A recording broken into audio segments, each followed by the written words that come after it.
잠언서 10장 11절 한 절입니다. 의인의 입은 생명의 샘이라도 악인의 입은 독을 머금었느니라. 아멘. 예, 한 절만 읽고 말씀을 나누는 건 처음인 것 같아요. 그래도 여러분 푸근하시죠? 한 절만 읽은 거 볼 때 예배가 짧게 끝나겠다. 예배 짧게 끝나는 거 다 많아잖아요. 내가 교직에 있을 때 오늘은 2시간인데 원래 연강인데 오늘 1시간만 할게. 그러면 애들이 막 뒤집어집니다. 그렇게 좋아할 수가 없어. 자기 돈 낸 건데, 자기 돈 내고 공부하는 건데. 예. 그 심정은 이해가 돼요. 나도 그랬으니까. 예, 오늘 말씀 의인의 입은 생명의 샘이라도 악인의 입은 독을 머금었느니라. 이 말씀을 잘 기억하길 바랍니다. 하나님이 우리를 하나님의 형상을 쫓아 창조하셨습니다. 우리 사람은 하나님의 이 모든 피조물 중에 아주 특별한 존재입니다. 여러분, 피조물이 얼마나 다양합니까? 뭐 무생물, 생명이 없는 것들만 해도 뭐 어마어마하죠. 이 우주를 생각해 보세요. 상상을 할 수가 없어요. 우주의 그 크기와 그 아름다움과. 우리는 우리가 속해 있는 이 은하계, 이거 하나만 해도요, 이 은하계 하나만 해도 머리가 쥐가 날 정도로 그렇게 광대합니다. 우리 은하계, 태양계가 속해 있는 우리 은하계, 이런 은하계가 우리가 알고 있는 숫자만 해도 6천억 개가 있다고 하는데 이 하나의 은하계 중에서 아주 적은 은하계예요. 우리 거는. 우리 은하계에서 가장 가까운 안드로메다 은하계만 해도 우리 훨씬 커요. 네.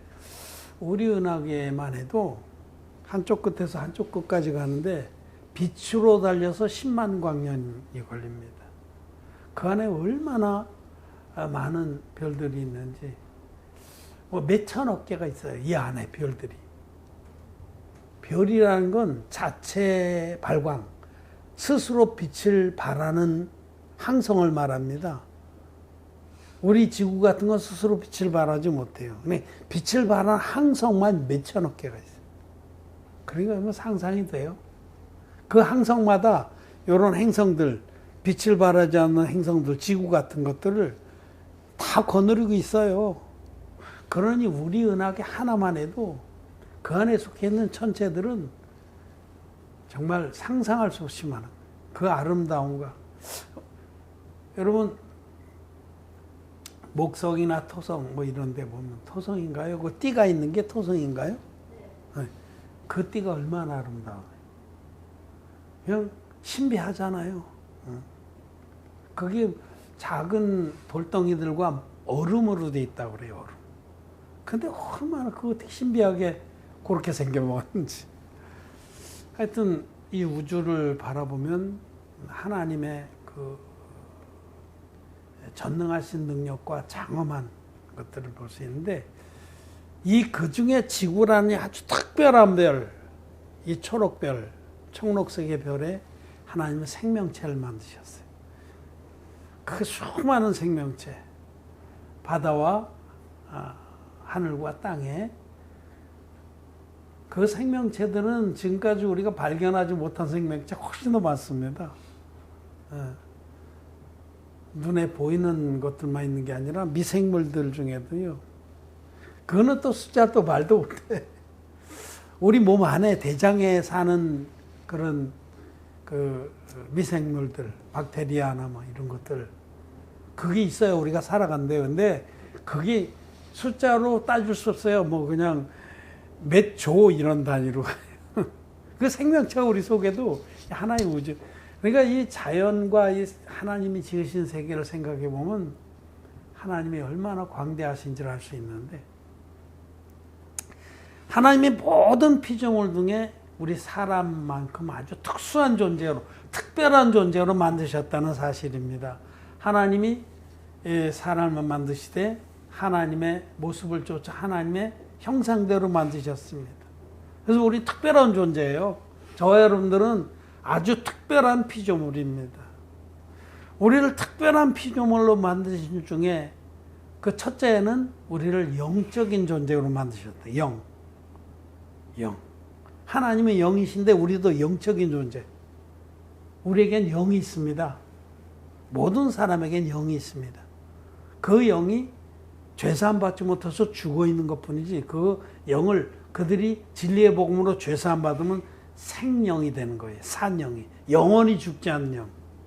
물론 그 죽은 영도 영원히 죽지 않아요. 그건 지옥의 그 영벌의 부활로 나와서 영벌의 생명을 누립니다. 근데 우리는 하여튼 영적인 존재가 됐어요. 영을 가진 하나님과 교통할 수 있고 하나님과 관계를 맺을 수 있는 유일한 존재예요. 모든 피조물 중에서.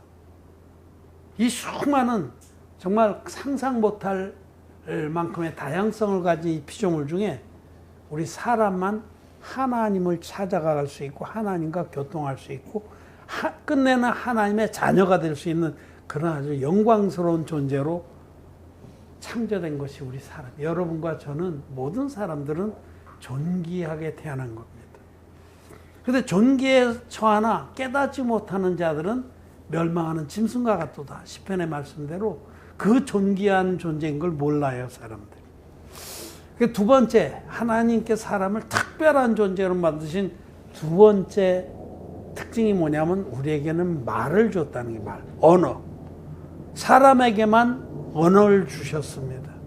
물론 뭐 이렇게 반박할 수도 있어요. 아니, 돌고래 애들도 자기네들끼리 서로 의사소통을 하는 언어가 뭐 있다더라. 뭐 수십 가지 정형화된 언어가 있다. 또 유인원들, 뭐 침팬지라든지 뭐 오노보노인가 이런 그 유인원 중에서도 원숭이 종류 중에서 조금 지능이 더 높은 것들이 있어요.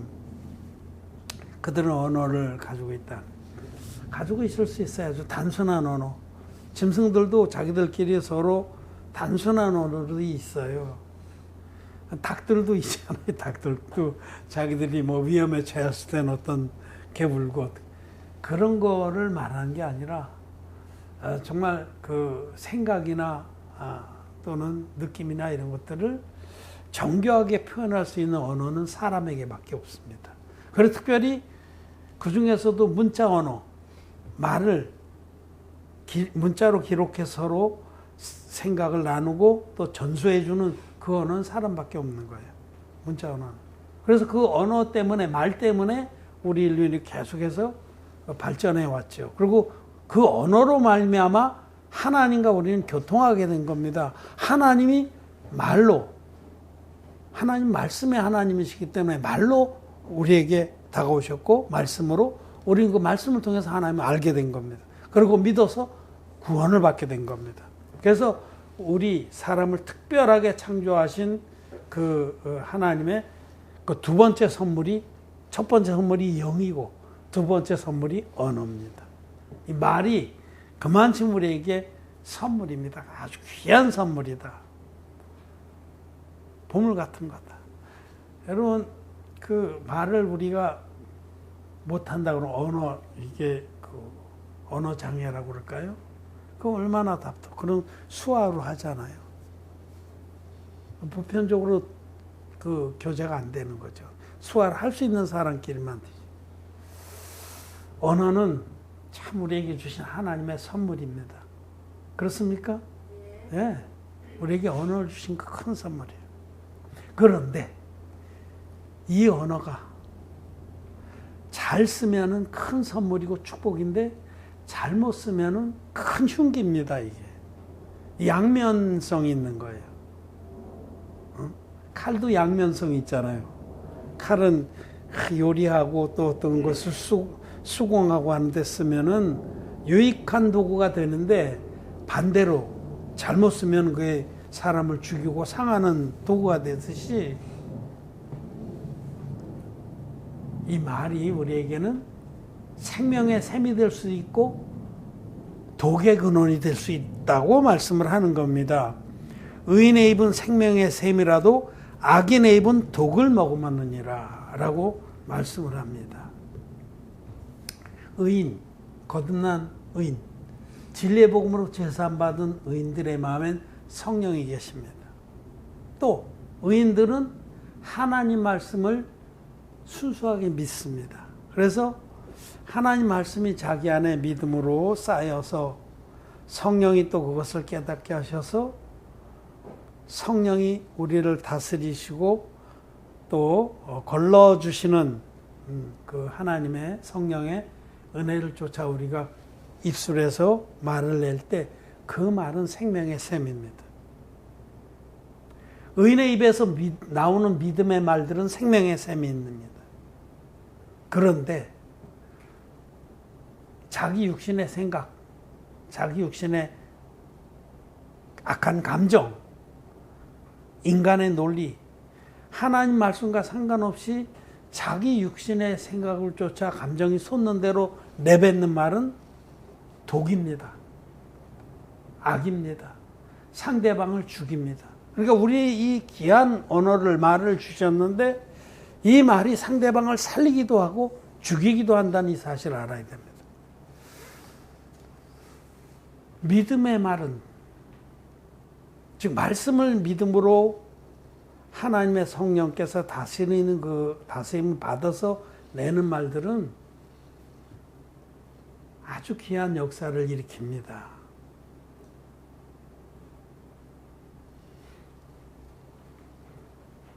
진리의 말씀을 서로 나눌 때 그 마음에 믿음이 북돋아지고, 위로의 말씀을 서로 나눌 때 새 힘을 얻고,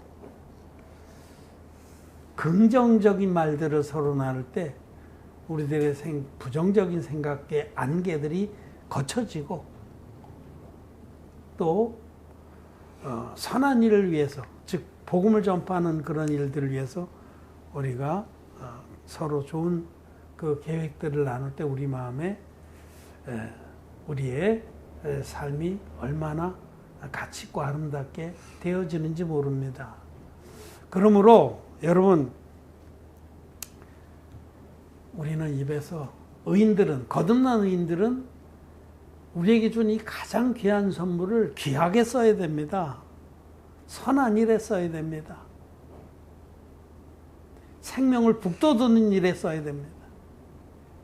믿음을 북돋우는 일에 써야 됩니다. 복음의 일을 향해서 써야 되는데, 그럼에도 불구하고 진리의 복음을 믿는다고 고백하는 사람들 중에도 그 입에서 독이 나올 때가 많다는 사실입니다. 있습니까? 없습니까? 있습니다. 예. 주님께서 기뻐하시는 그런 단물이 나오는 게 아니라 쓴물이 막 토해져 나올 때가 많습니다. 상대방을, 그 마음을 죽이고 상처받게 하고 반격을 하게 하고 도끼 눈을 뜨게 하고. 그래서 정말 우리에게 주신 이 귀한 선물을 거듭난 의인들은 선한 일에 서로 상승작용을 하도록 써야 되는 것이 합당합니다. 상승작용이라고 있어요. 상승작용. 서로 북돋아줘서 점점 더 좋은 결과를 가져오는 것을 상승작용이라고 합니다. 그런데 반대로 서로 상처를 주고 공격을 하고 찢고 비참하게 만들어주는 이 계약작용을 할 수가 있어요. 점점 더 이쪽에서 상처를 주고 부정적인 말을 하면 저쪽에서 또 공격을 한단 말이에요. 똑같이. 그래서 점점 더 깊은 늪으로 빠져들어갈 수가 있어요. 돌이킬 수 없는 그런 어둠 속으로, 상처 속으로 빠져들어갈 수가 있습니다. 이거는 분명한 사실입니다. 그래서 오늘 여러분 앞에 저는 분명히 말씀드립니다. 거듭난 의인들은 우리에게 주신 그 말씀과 성령을 의지해서 제발 이 입에서 그 믿음 없는 말, 상처가 되는 말, 부정적인 말, 이런 말들을 제하고 어떤 경우라도 우리는 우리 입이 생명의 샘이 되게 해야 한다는 겁니다. 제발 입술을 정말 값지게 하여 주시기를 바랍니다. 그런데 그렇게 하려면은 각오만 한다고 되는 게 아니라 여러분 안에 하나님 말씀이 쌓여 있어야 됩니다. 믿음으로 하나님 말씀이 쌓여 있어야 돼요. 선한 말은 말씀으로부터 나오는 겁니다. 자기 의지나 자기 논리에서 나오는 건 절대 아무 능력이 없어요. 믿음의 말이라야 살았고 운동력이 있는 겁니다. 자, 누가복음 6장 말씀을 한번 보겠습니다. 누가복음 6장 45절. 선한 사람은 마음에 쌓은 선에서 선을 내고 악한 자는 그 쌓은 악에서 악을 내나니 이는 마음에 가득한 것을 입으로 말함이라. 말함이니라. 마음에 쌓은 선한 것이 말씀입니다. 하나님 말씀만이 선합니다. 우리 개인의 무슨 생각이나 현자들의 교훈 이런 거는 온전히 선하다고 할 수 없어요. 세상에 많은 명언들이 있어요. 좋은 말들이에요. 그러나 하나님 말씀만이 절대적으로 선합니다. 그래서 우리는 하나님 말씀 우리가 믿을 때에 그 믿는 말씀이 마음에 쌓여 있다가 우리가 어떤 상황에 부딪혔을 때 믿음의 말을 할 수 있고 또 상대방이 어떤 어려움에 빠졌을 때 위로의 말을 말씀을 근거해서 상대방이 어떤 좌절에 빠졌을 때 그를 일으켜 줄 수가 있고 그렇게 할 수 있는 거예요. 그거는 우리 마음에 믿음으로 차곡차곡 쌓여있는 말씀이 있어야 된다는 거예요. 그렇기 때문에 여러분이 말씀을 스스로도 읽고 또 교회로부터 들을 때 믿음으로 취해서 마음에 간직해야 됩니다. 사도 바울은 시편의 말씀을 인용하면서 두 번 내가 믿는 거로 말하리라 또는 내가 믿는 거로 말하였다 이렇게 말씀해요. 로마서에서도 또 고린도서에서도 이 말씀을 믿음으로 말할 때 그 말씀은 살았고 운동력이 있는 겁니다. 그래서 상대방을 능히 일으킵니다. 그리고 서로 상대방도 그래서 힘을 얻고 일어나서 또 긍정적인 말하고 믿음의 말함으로 서로 상승작용을 해서 여러분의 믿음의 나무가 쑥쑥 자라는 겁니다. 그만큼 우리가 입에서 내는 말은 중요합니다. 그냥 감정으로 육신의 생각으로는 막 확 쏟아내서 막 어떤 사람은 그래 난 뒤끝이 없어 확 쏟아내고 뒤끝이 없대. 아닙니다. 그거 자체가 잘못된 거예요. 우리도 육신이 있으니까 감정도 있고 뭐 느낌도 있고 판단도 있겠지만은 항상 말씀을 근거해서 말씀을 믿음으로 얘기를 해야 됩니다.